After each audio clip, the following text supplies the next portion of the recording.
اول سوال دی دوستانو، د قرآن مجید په کوم سورت کې د ژیړي یادونه سوې ده؟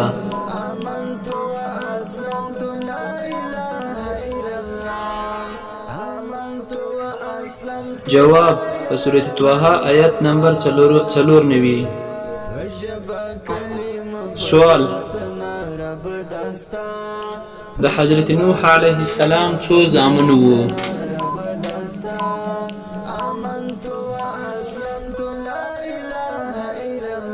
جواب دی 4 زامن وو. بل سوال دی دوستانو،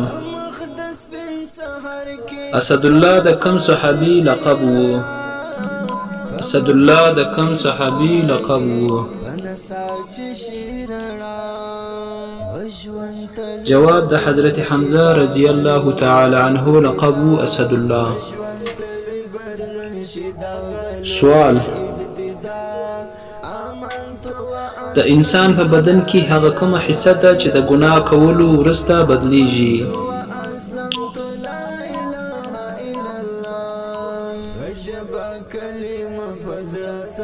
جواب: زړه دی چې د ګناه کولو په وجه تور اوړي. دوستانو دغه زړه چې دی د ګناه کولو وروسته قرار تور اوړي. بل سوال دی دوستانو، د خانه کعبه اوله نقشه چا کښېښودله؟ د خانه کعبه اوله نقشه چا کښېښودله؟ جواب دی حضرت جبرائیل علیه السلام کښېښودله. سوال دی، رحمت للعالمین کوم نبی ته ویل کیږي؟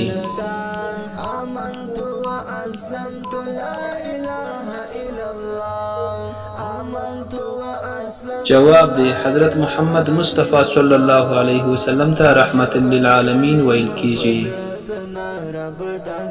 سوال دی،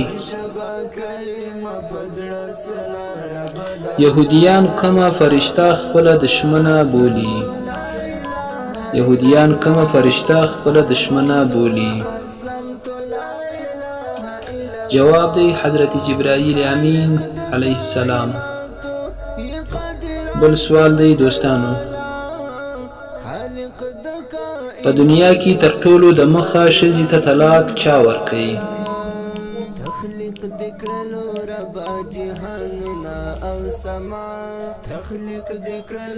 جواب حضرت اسماعیل علیه السلام.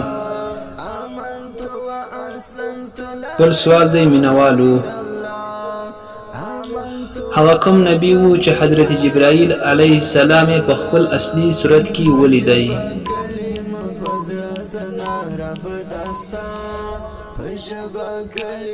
جواب: صرف حضرت محمد صلی الله علیه وسلم جبرائیل امین په خپل اصلي شکل کې لیدلی دی. سوال دی، هغه کوم شی دی چې الله جل جلاله یې نه ویني خو انسان یې ویني؟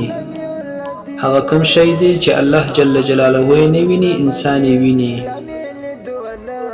جواب دی خوب. سوال دی، اخیری سوال دی دوستان، په دنیا کې اول ځل اذان چا وکړي؟ په دنیا کې اول ځل اذان چا وکړي؟ دوستانو زموږ چینل خامخا در سره سبسکرایب کړئ. جواب حضرت بلال رضی الله عنه.